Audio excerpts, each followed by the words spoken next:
So what do you get when you have a friend who has a Windows 95 laptop that they don't want anymore, and they just give it to you? The answer, and this is not even a joke, but you know what? I can't make jokes today because I've got a headache. The answer is a Toshiba set. Actually, you know what? No, because you know what the joke is? Because take a look at the model number, and my friend smokes weed, by the way, and you'll see why. Yep, the Toshiba Satellite Pro 420 CDS with an Intel Pentium processor. Yep. So this is my latest acquisition. This is a laptop that a friend gave me for only $20 with its original hard drive, which I've already swapped out because it was dead and it wasn't anything exciting. So unfortunately, we won't be able to see the excitement that is his files left on the hard drive. But let's take a tour of the machine. Now, before I take it and we're going to see if this thing works, number one, because I have not tested it. Number two, we're going to see if we can install Windows 95 from floppy diskettes. Ooh, on it. Getting on with the video. So, first let's take a tour of the machine. On the front, we have a speaker, TRS headphone jack, volume wheel, very typical for Toshiba laptops of this generation. Looks like the battery release lever here, CD-ROM drive. Not sure what the speed is on that. Contrast adjustment on the screen there. If I can get the camera, there we go. VGA out, parallel port here, docking connector here. And what's nice about this laptop is it has an internal power supply, so it just takes a standard two-prong power cord, PS2 keyboard mouse port, behind this little door here, RS-232 serial, floppy drive connector, which I did get the floppy drive with this. Don't know if it works, but we'll see. Double PCMCIA card slots here, power switch, and TRS for line in and headphone in. Or no, sorry, line in and microphone in, my bad. Headphone jack is on the front, which is a little unusual, but yeah, what do you expect? It's Toshiba. Toshiba was always doing fun stuff, like Sony was back in the day. On the inside, we have beautiful keyboard, nice tactile keys. Definitely a great, feels like a good keyboard to type on. Intel Inside Pentium and Energy Star compliant. Activity lights here, and like with any IBM ThinkPad, you've got a track point instead of a trackpad.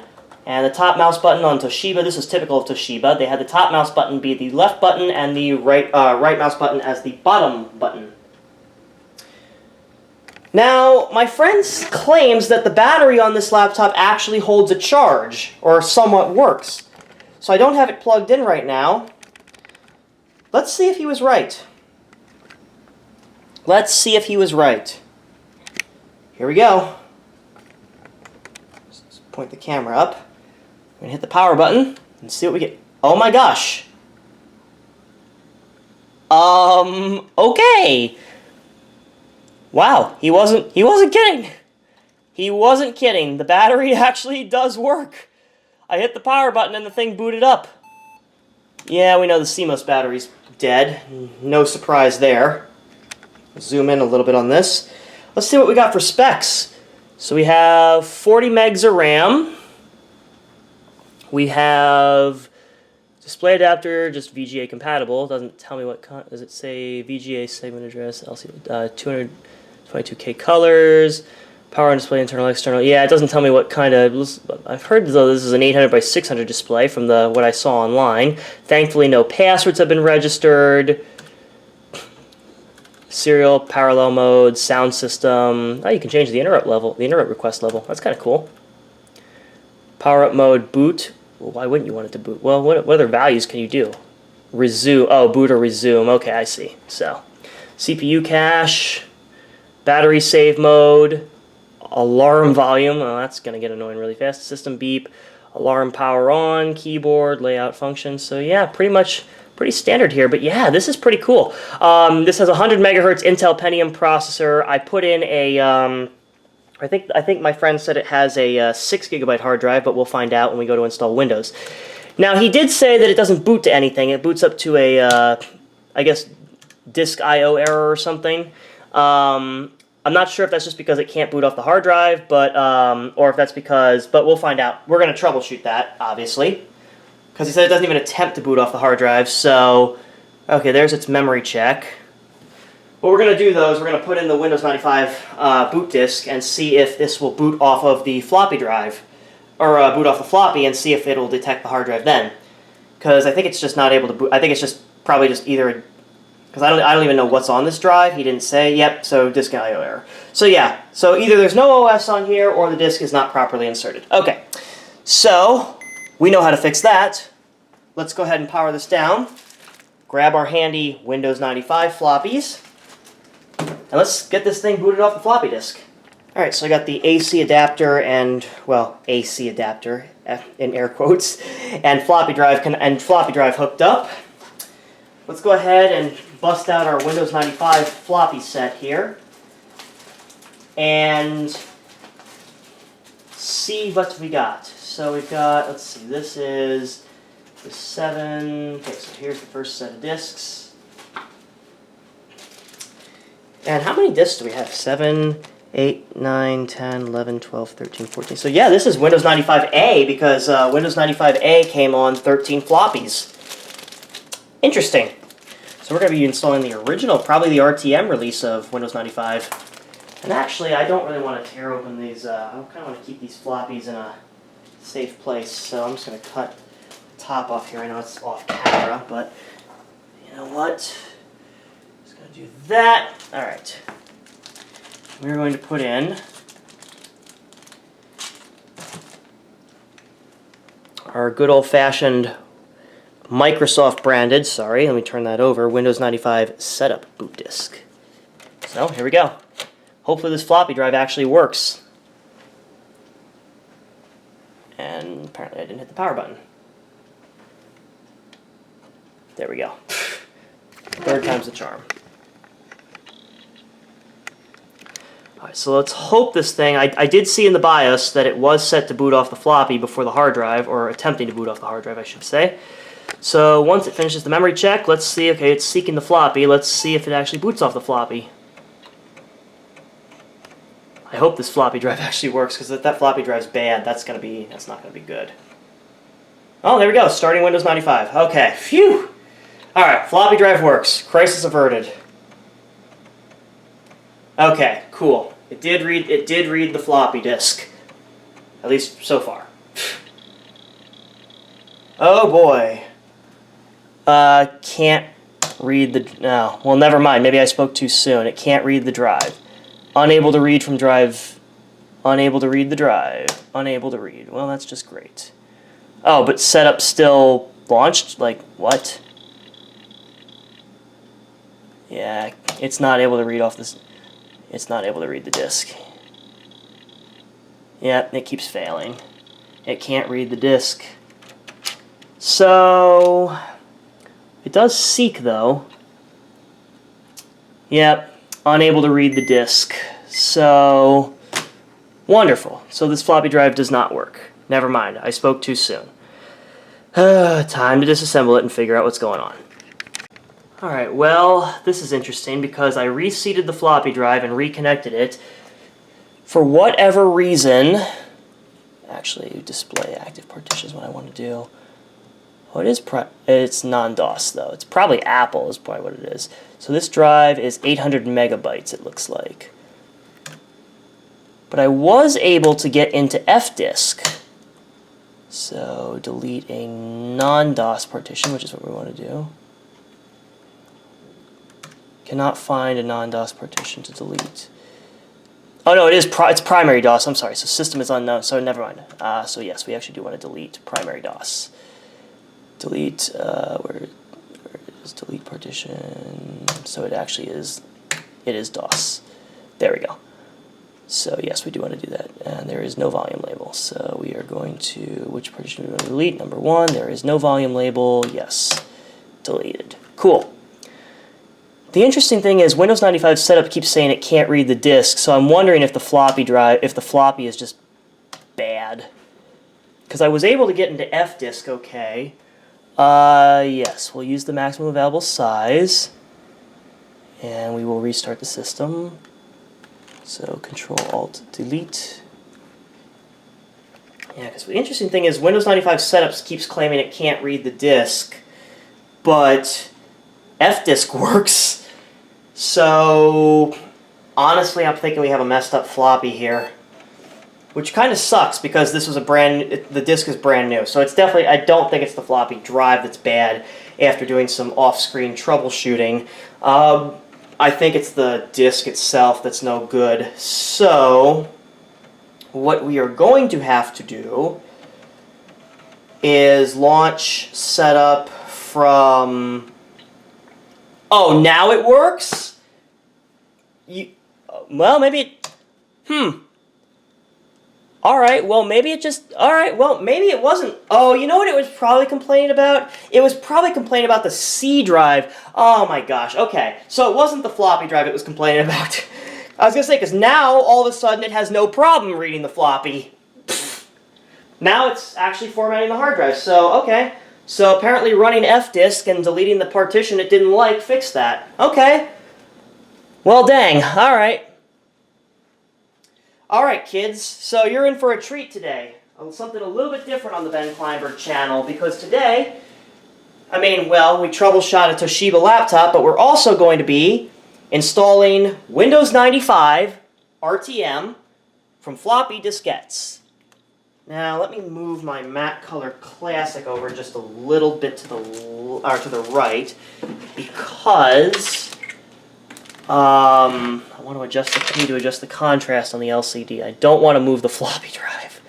I do not want to move that floppy drive around. There we go. Okay. That's better. Now maybe you guys can actually see the screen a little bit better. There we go. And yeah, there's 13 floppies. At least I counted 13. So 13 floppies would correspond to the original RTM release of Windows 95. And from the specs I read on this computer, this has an 800 by 600 passive matrix LCD, which is pretty typical for a laptop from 1996. But, yeah, I mean, so pretty much most of this footage is going to be sped up. Unless you want to hear me constantly blowing my nose. But anyways, so I'm going to go ahead and just do start a time lapse here. And I'll come back and I'll only pause the time lapse when we have information to enter. And yes, I will be giving a, well, you know what am I saying? Anyone who knows Windows 95 knows you can just do a bunch of ones for the product key. So, you know what? But if you want my Windows 95 product key, feel free to take it, because I don't think Bill is going to give a damn about me giving away a Windows 95 product key almost 30 years later. Anyways, commence time lapse. Okay, there we go. So, oh, it's funny, it even gives us the option to use the CD-ROM. Oh yeah, speaking of the CD-ROM, I forgot to mention, I did try the CD-ROM drive. Unfortunately, it is non-functional. So, guess what that means? We made the right call to install Windows 95 from floppies. So there we go, putting in disk 1. And we're going to hit enter to continue, and there we go. Okay. All right. No more errors. Let's hope. No more disk read errors. Let's hope. All right. Scan disk time. Fun fact, I have actually never installed Windows 95 from floppy diskettes before, believe it or not. So this is actually the first time I've ever installed an entire and actually, no, you know what? Well, actually, no, that's not true. I have installed OSs from floppies before. But this is the first time I've ever installed Windows from floppy diskettes. So this is a bit of an experience for me, because I've only installed classic Mac OS from floppies before. Because I have System 7.1 disks, and I've installed System 7.1, 7.5, and 7.5.3 and 5.5 from floppies. But never have I installed Windows from floppy disks, or any version of Windows. And look at that glorious Windows 95 setup. Alright, oh yay. And this is what I'm talking about with with passive matrix displays. This is, for those youngins in my audience, this is why pointer trails were invented, because you can see when I move the mouse rapidly, you see how the cursor kind of disappears on the screen? You can't really see the cursor too well. That's because that's how basically how passive matrix displays operate, so to speak, the technology used in a passive matrix display. And well, let's just say that it's typical for the cursor to disappear like that when you're moving the cursor rapidly on a passive matrix display. So that's why pointer trails were invented, kids. Fun fact. Anyways, yeah, kids at my middle school, in the days of like XP, would always turn on pointer trails because they thought it was cool. But little did they know, if they had grown up a little bit, well, actually some of the kids there from, you know, who grew up who were born in like the 80s would know. But yeah, my class had no idea. Fun fact. Except, well, even I didn't, I'll admit. Anyways, and also, I was digging through some of the literature that came with my, oh, yeah, and it's already time for the next disc. Lols. Okay, well, I'm gonna have fun putting all these discs back in in the sleeve when we're done here. Okay, disc number 2. But while we wait for this to work, Microsoft was also offering, if you registered, you could get a trip of your choice to either Hawaii or Florida. I almost kind of want to mail this in, just to see what Microsoft says, if I even get anything back from the good folks in Redmond. Yeah, that would be kind of funny if I mailed that in. It's like, hey, I won. It's like, hey, I'd like to register for I'd like to see if I can get a free trip to Hawaii or Florida, even though Florida is where my parents moved and where I mainly grew up. In Hawaii, I would probably go nuts from the seclusion out there. So, anyways, this next well, actually, this is mostly going to be just disk swapping and waiting. But I am going to time this.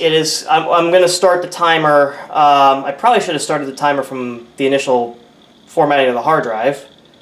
But anyways, I think I'll just start. I think I'll note the time when we get to when it gets to the whatchamacallit, the actual installation process.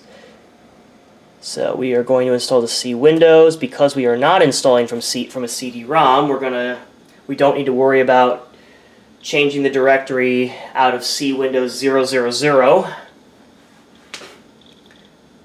Okay. And now here's the interesting thing with the floppy disk version of Windows 95. We click Custom and hit Continue or Next here. Oh, okay. So we need the product key. Okay, well, and I just noticed my cat barfed on my bed. Hold on, let me, number 1, get the product key, and 2, clean the cat vomit off my bed. Alright, so now for the product identification number, you actually no, this one won't work with the trick with the ones doesn't work for this one, because this is an OEM copy, but that's okay.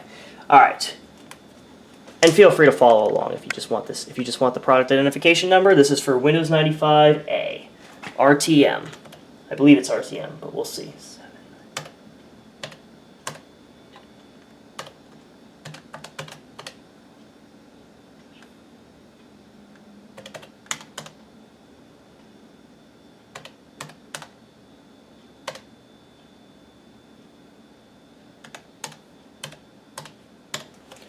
So there you go. If you want that OEM product key for Windows 95A, there you go. Have fun. All right, name and company. Now, what's interesting about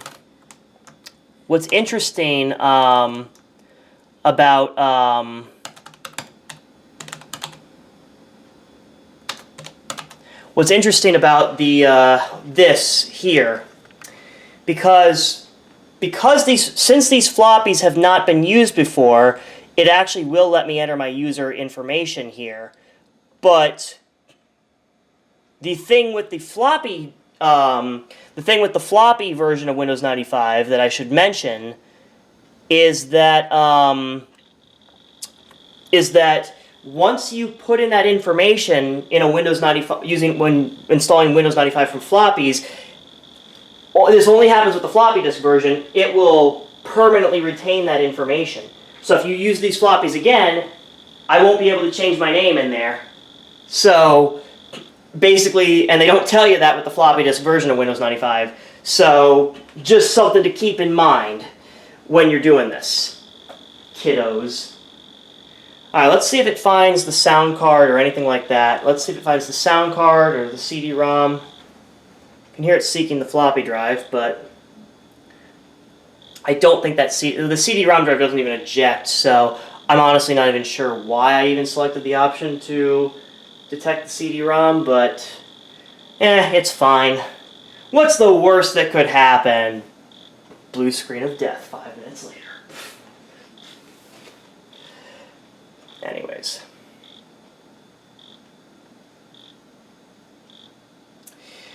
Yeah, this is, and yeah, I'm also doing this installation for your viewing pleasure. Installing Windows 95 as if it were 1995 itself. Taking you back to the past, except instead of, in terms of video games, which is AVGN's job, I'm taking you back to the past in terms of Windows. In this case, Windows 95. This is that hard drive grind. Almost sounds like some sort of alarm.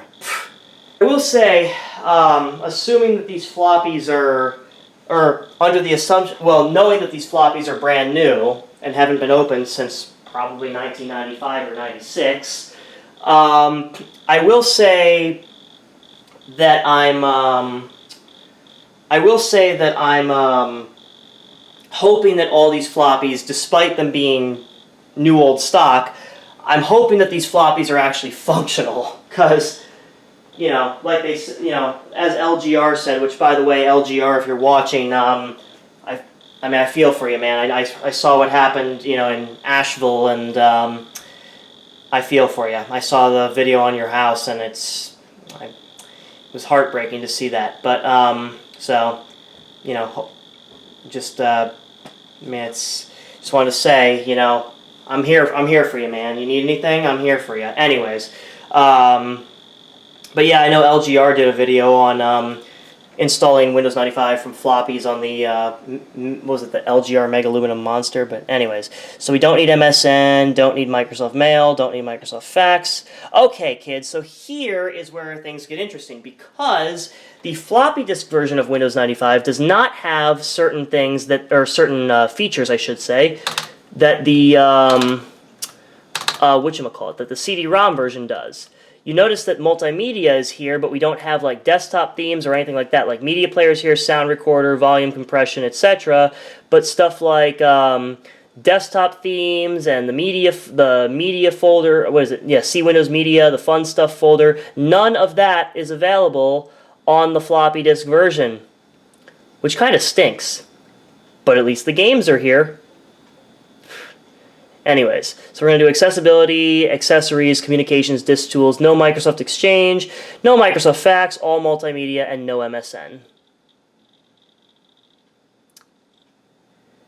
Okay, so I do actually have a network, or I do actually have a PCMCIA Ethernet card, but I don't have it inserted right now, so I won't be bothering with that right now. Okay, computer name. We'll call this SP420 CDT, or why don't we just call it Weed 420? Anyways, work group. We'll just call it Kleinberg. Actually, that's the name of my domain. So you know what we'll call this? We'll call it Klein. I think Kleinberg is actually too long. Computer description. Weed laptop. There we go. Actually, I probably shouldn't do that. Well, actually, this is just network identification, so I don't think this will... I think it's just the registration information that I can't change once I put that in. But again, I've never installed Windows 95 from floppy, so let's hope that doesn't actually keep it that way. Anyways, so we got Chips and Dips, Super VGA, Chips and Tech, Super VGA. Jeez, I'm thinking of Mario Party here. So, yeah, that's good. Monitor, we probably need to fix that. We'll fix that later. APM. Actually, let's change the monitor here, because it's, we'll just do a generic one. Iezo. That's funny. Fujitsu's in here. Yeah, man, this is pretty... Is there any generic? Is there no generic, really? Or universal, maybe? Like, maybe if I go down to... Nope, there is no universal in here. Oh, well, here it is. Laptop display panel, 800 by 600. So, there. We'll do that. I do not wish to create a startup disk. We will skip that. Next. And now, kids, comes the fun part. Copying the Windows 95 files onto the hard disk. Just like in the awful Windows 95 intro video, or promo video, we copy the files onto the hard disk. The Russian guy telling us about copying files, except that was from a CD-ROM, not a floppy. But let's see how quickly this goes. So far, that progress bar is flying along, so commence time-lapse, and I'll catch you guys on the other side. Oh yeah, also it's 12:35, so right now. So we'll see where the clock is, just to show you the clock up there. Where is the clock? I gotta zoom out. Where are you, clock? It's way up on the wall there. 12:35, there you go. So we'll come back. So commence time lapse, and we'll see what happens.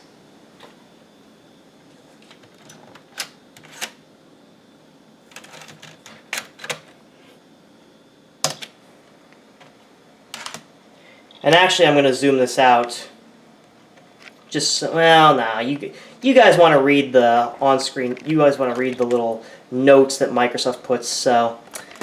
But yeah, I wish I could zoom out and show the disk swapping process, because this is what we did back in the day, was you had to, when you installed an OS from floppies, it was all about disk swapping, so. Anyways, commence time-lapse.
Of course, it wouldn't be Windows a floppy disk installation without a problem copying a file.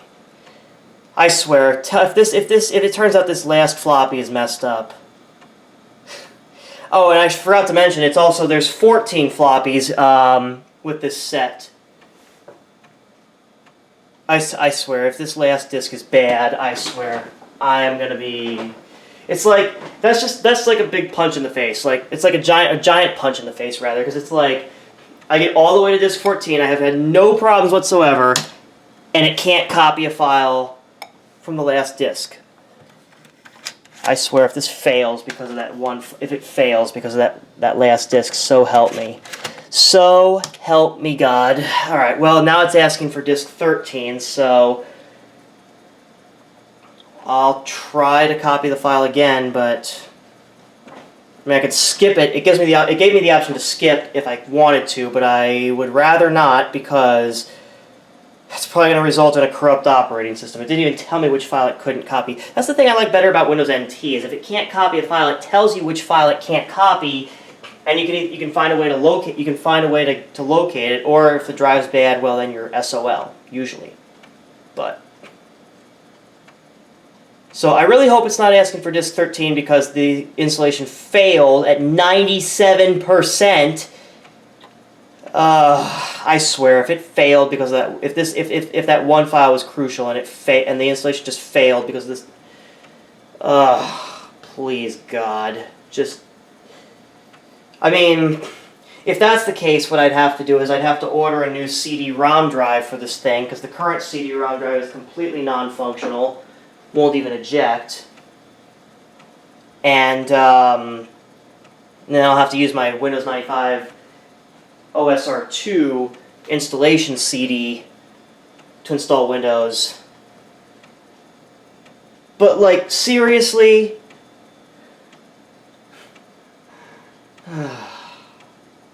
Like, there just had to be a Draga 1 or Crazy Ken moment here. Like, really? I get all the way to the last disk, and it can't copy a file. Like, really? Alright, well, it's asking for disk 14 again, but my guess is it's probably going to have... It's not going to be able to copy a file because if this disk is bad, then we're screwed. Actually, I didn't check to see if the disk was on lock, but that shouldn't matter. I hear it reading the disk, so I have no idea. Okay, well now the progress bar advanced to 98%. I swear if this frickin' fails because of that one file. If this whole thing was, if I wasted 30 minutes of my Saturday for no reason, only to get to the last floppy and find out it was messed up, that will just be the. This will, I mean, it's good for you guys because it's your daily dose of Ben Kleinberg's installation frustration, but like really. No problems until I get to the last disk, and then it can't copy files? Like, really? Okay, preparing to restart your computer. Okay, that's a little bit more promising. Okay, taking the disk out, hitting finish, and we're restarting. Oh my goodness, okay. Portion of setup completed successfully. Okay, thank God. Dude, you have no idea how paranoid I was about it not being able to copy a certain file and causing the whole installation to fail. Because like with a CD installation, like with Windows, like I think starting in Vista, if it couldn't copy any file, like if one file failed to copy, the whole installation would just fail. So yeah. So. Let's hope that doesn't happen here. Getting ready to run Windows 95 for the first time. Windows protection error. How much do you want to bet? Nah, actually on an original Pentium I wouldn't expect that. But yeah, no. Usually a Windows protection error happens on Pentium. I think it's what Pentium 3 and newer. I think is. What Windows 95 doesn't play nice with, but yeah. So overall, the file copy process took almost about 25 minutes with a few hiccups, but at least once I told it to try to copy the file again, it actually did. So might have to inspect disk 14 and make sure that it's not actually a messed up floppy, or just recreate the disk itself. Just download it maybe from like WinWorld or something, and yeah, it'll have an unofficial diskette, but who cares? I don't think Bill's going to care, or Nadella, or Ballmer, or any of the other faculty at Microsoft. I was just so paranoid that last floppy was messed up. I'm like, because normally, like, sometimes it'll say, like, it can't copy a file once or twice, but to get that message, what was it twice? Well, actually, no, once is usually typical, but 3 times, or was it 2 or 3 times that I got that message? I was like, you gotta be kidding me. I was like, you have got to be kidding me. It's like, I get all the way to the end, only to find out that I may have messed up Floppy, and I'm like, no way, bro. And sorry if I seem a bit off today. I'm doing this with a pounding sinus headache, somewhat of a migraine, I guess you could say. So yeah, be happy, be grateful, all of you. Or else what? Exactly. South Park, if you don't get it. But anyways. Alright, what disc is it going to ask for this time? Okay, apparently no discs. Alright, enter a password if you want to.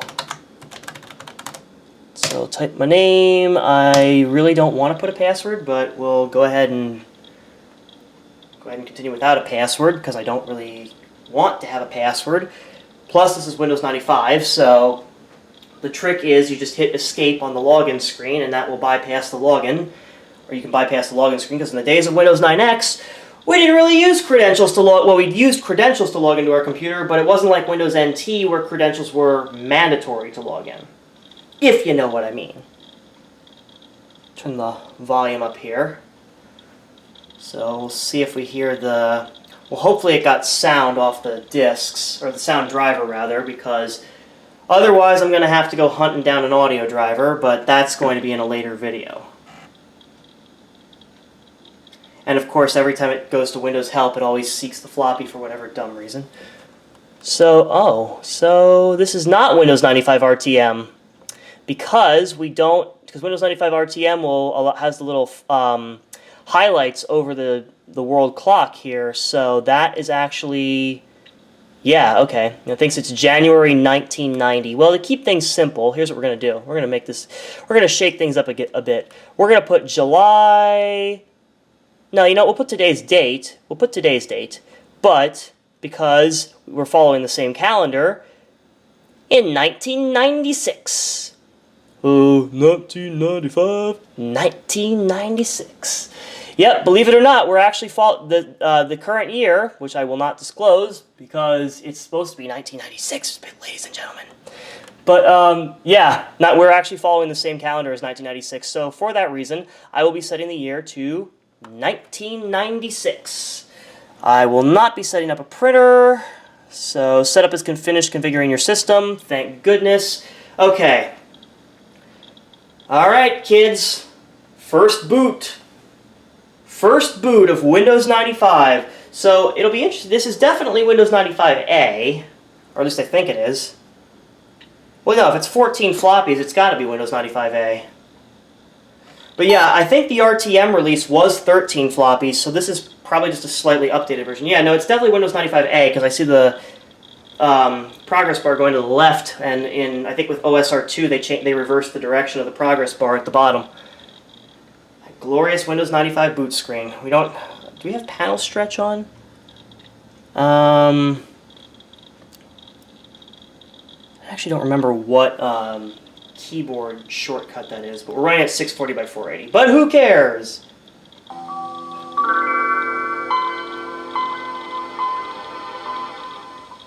Yay, we got sound right out of the box. Woohoo! Oh, you have no idea how happy that makes me to know that we got sound right out of the box. And there it is. The Windows 95 desktop. Heck yeah. All right, let's go to my computer and go to properties. Yep, this is Windows 95A, as I predicted. Pentium and 40 megs of RAM, not bad. What are we missing in terms of, well, probably PCMCIA drivers? Actually, no, we're not missing any drivers. We got every driver off the heart. We got every driver. We got all the drivers out of the box. I'll be. Wow. Okay. Let's see if we can adjust this. Supposedly we got video out of the box too. Apparently, well, maybe not video. Let's see, we got 16 color, we can go 256. Yeah, let's reboot the system. And let's see if we can go up to 800 by 600 at 256 color. I'm almost expecting it to tell me my display adapter is not configured properly because, well, who expects that when you... I mean, how many times have you ran into that when configuring Windows for that? But let's see if Windows will restart into... Nope, it did not work. Yep. Did not like that. So 16 color maybe. Change display type. Laptop display panel. Monitor is Energy Star compliant. Yeah, this is 800 by 600. Let's try Super VGA.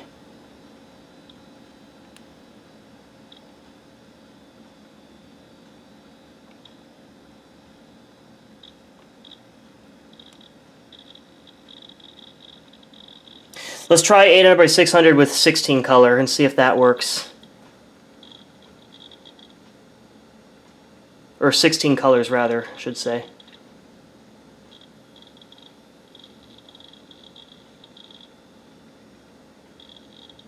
There we go. So it works at 16 color.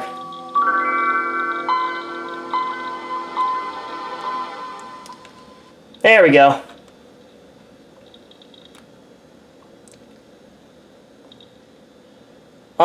You know what? Let's see if we can go to 256.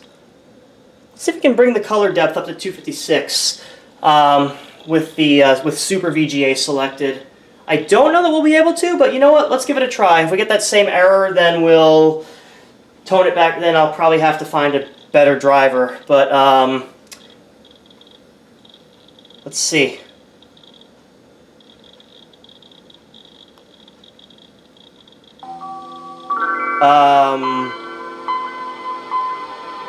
Well, apparently it didn't like that, so... Because now there's no video at all. But there's sound. Alright. So, we gotta boot into safe mode and revert that change. Alright, yeah, it did not like that, so let's boot into safe mode and revert that. Remember back in the day when you had to configure your display adapter, when you were always having to configure your display adapter properly? Alright, so it's F8, F8. Oh, you know what? We gotta wait for the memory check to complete. There we go. Come on. F8, please. Thank you. Safe mode. There we go. Alright, let's boot into safe mode and revert that. Yeah, so the problem is, in Windows 95, it doesn't actually auto-revert if the display if the display settings aren't compatible. So what you had to do back then was you actually had to restart the computer, boot into safe mode, and revert the change in safe mode. So yeah. So we should get video now, and so it should work in safe mode, but yeah.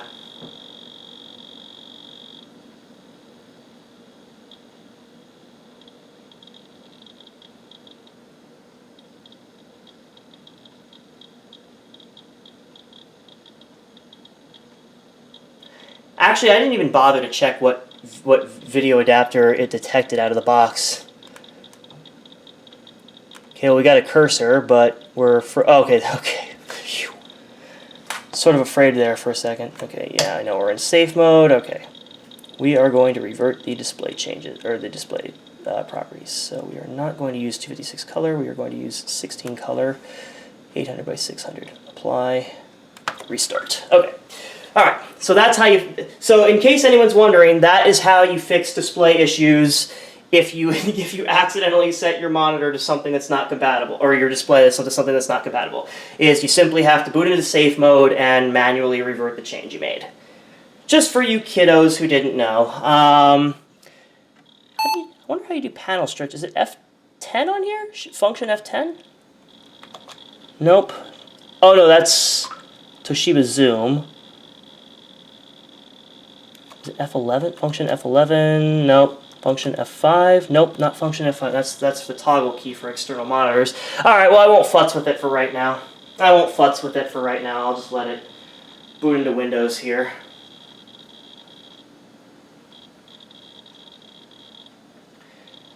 And we should have the problem corrected now. Because, yep, now we should be able to see So, yeah, I'm just going to have to deal with the 16 color. I'm just going to have to deal with 16 colors until I can find a better driver for the video. But I think this uses a Magigraph, which was a pretty common display adapter for 1996. So, yeah, so what I'll do is I'll peruse peruse the interwebs and see if I can't find a video driver for this thing, throw it on a floppy and put it on here. It's probably just because that, yeah, there we go. So yeah, we just have to deal with 16 colors for now. Alright, so, yeah, so basically what I wanted to show, though, was, okay, well, it does actually detect the CD-ROM drive, except the CD-ROM drive doesn't eject, so maybe the belts are bad. Yeah, maybe bad belts on the CD-ROM drive. Anyways, but if we go into the C Windows folder, you'll notice there is no media folder. And that is because, yeah, the floppy disk version of Windows 95 does not have the media folder. So unfortunately, we will not be hearing Canyon or Passport or any of the famous MIDI files that came with Windows back in the day. Although I could probably get a Windows 3.1 floppy and copy them over, so that might actually work. Oh wait, there is a media folder. What am I? Oh, okay. Well, correction. The media folder exists, but the only thing in the media folder is the famous Brian Eno Windows 95 startup sound, because if I open this, so that's the only thing included in the media folder. The rest of the MIDIs that you would normally see in here, unfortunately, are just not there.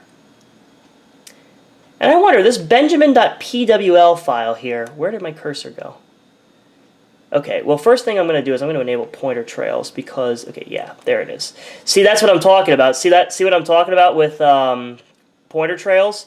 Why pointer trails are essential in on passive matrix screen displays? Because, nope, not printers. This is why passive matrix displays are a pain in the ass. But anyways, I'm going to go to mouse, and we're going to go to, I believe it's motion. Yep, there we go. Show pointer trails. There we go. All right, so I'm going to enable mouse pointer trails because this is why pointer trails were invented, because, yeah, as you can see, when I have pointer trails on, it makes it much easier to see my cursor when I'm moving it around the screen here. It's just so much easier to see the cursor when moving it around the screen. So, the other thing I was wondering, oh yeah, the other thing I forgot to mention, Windows 95 floppy version does not have the OpenGL screensavers either. So you only get the standard screensavers. And I wonder, do you get all the schemes, color schemes? Yeah, the color scheme. You get all the color schemes, but you just don't get this, you just don't get the whatchamacallit, the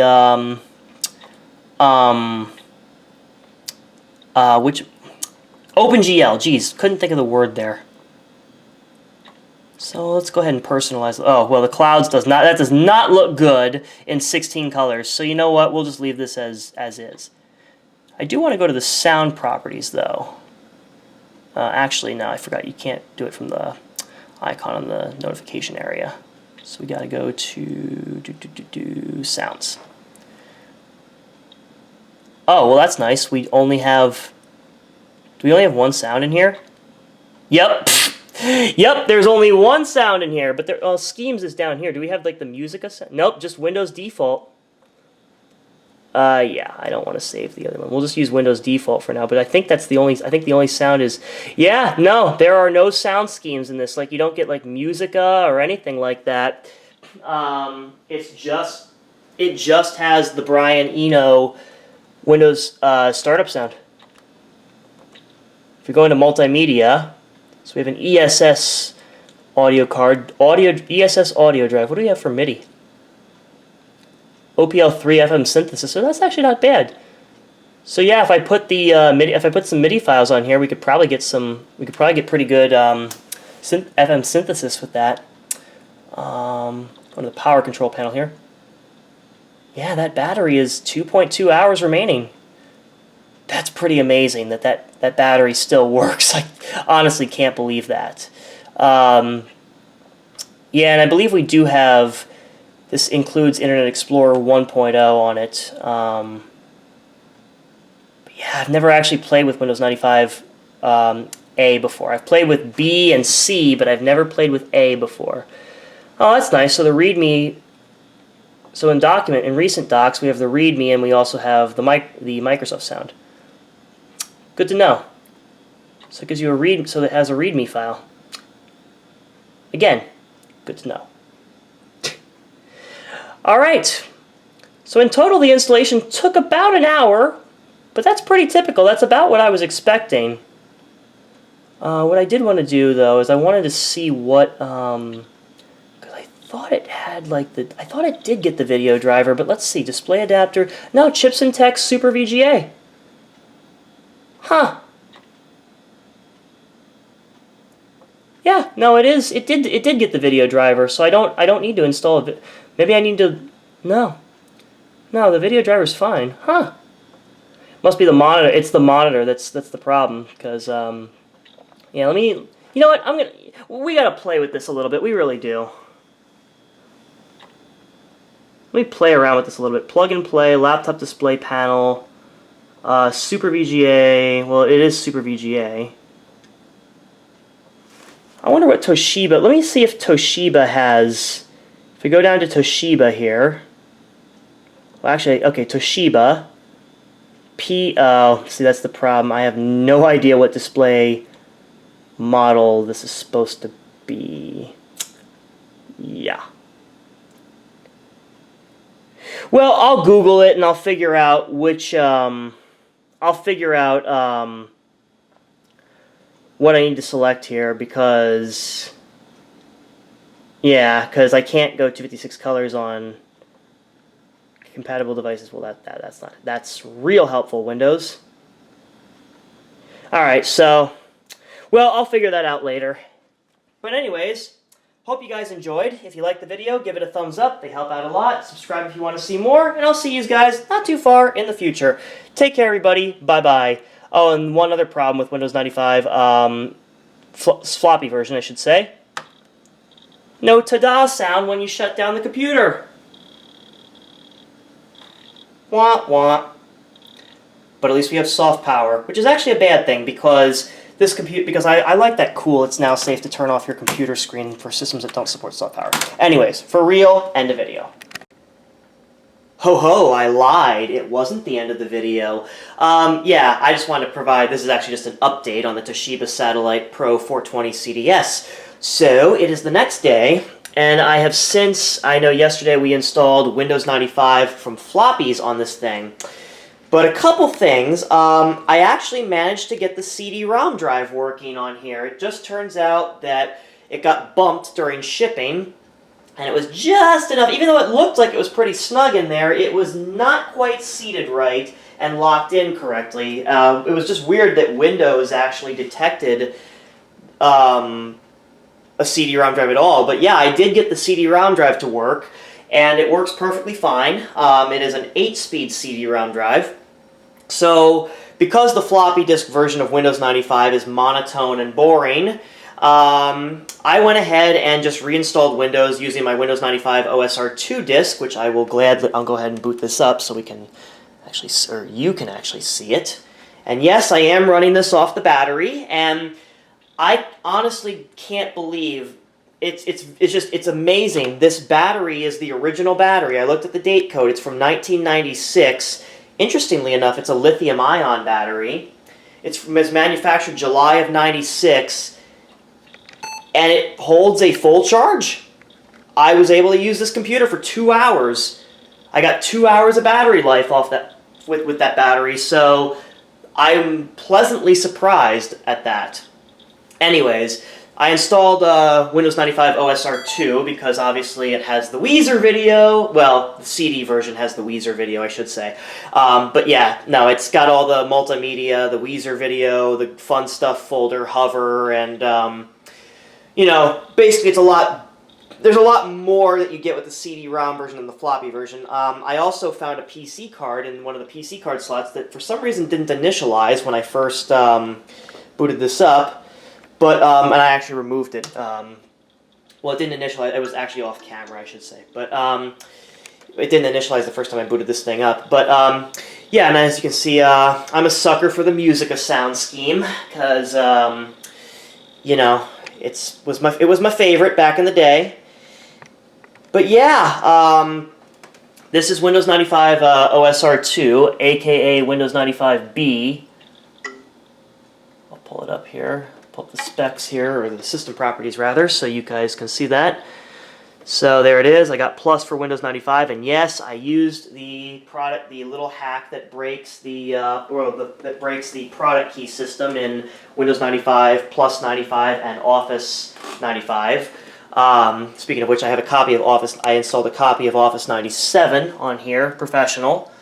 So I've got that, which I'll show in a later video. I mean, you've probably already seen what Office 97 looks like, so I don't think I really need to show that. But yeah, with Plus for Windows 95, of course, you get 3D Pinball. Can't go without that, right? Space Cadet Pinball. Yeah, everyone remembers this from the days of XP and Windows 2K, but have you ever played Space Cadet Pinball on Windows 95? With the awesome MIDI music. That sounds hideous. I think it's what Z and / for the flip / and Z for the flippers. But this having a passive matrix display, obviously there's a ton of ghosting, so playing Space Cadet Pinball on here would not recommend it. As you can see, there's a lot of ghosting. So having a passive matrix display is definitely not helpful when it comes to gaming.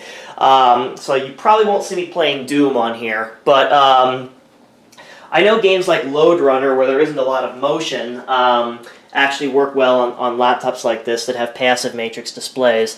So I may try that out at some point. I also installed a copy of Netscape on here just because, I mean, I'm hoping to get this on the net one of these days. Yeah,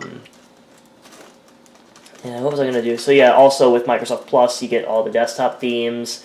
Yeah, I mean, anyone who's familiar with Plus knows, so I'll probably show that off in a later video. But what I wanted to show, what I really wanted to show was Exploder. Where's the Exploder? There it is. Okay, what I really wanted to show were a couple things. Obviously, you can't install Windows 95 and not copy the fun stuff folder over to your hard drive. I would play the Weezer video, but it's copyrighted, and I don't want to get flagged by the copyright mafia, so, or the content ID mafia, I should say. So, I unfortunately can't play the Weezer video because, well, like I said, copyright. But what I can do is go in the Windows directory here, go into Media, and as Billy Core from the Nostalgia Mall says, or it used to be the Carolina Circle Mall Wiki, Canyon Test. Because now I can actually test the wavetable on here. And I'll let you determine the quality for yourself, but it sounds to me a lot like a crystal wavetable, used in a lot of ThinkPads from around the same time.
Never gets old. Anyways, yeah, there's also, you can play Passport here. Canyon's probably the most optimized for these Sound Blaster compatible sound cards. Passport it definitely sounds better than it did on the ThinkPad. I'll just play an excerpt here because we don't have time for the whole thing, and this is supposed to just be an extension of the original video, but anyways.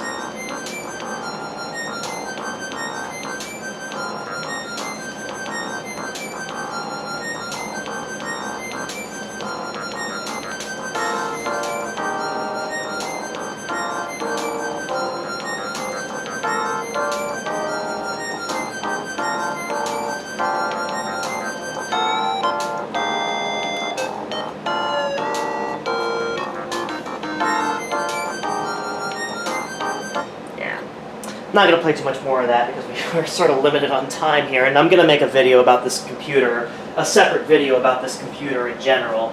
But, yeah, as you can hear, the wavetable actually doesn't sound too bad.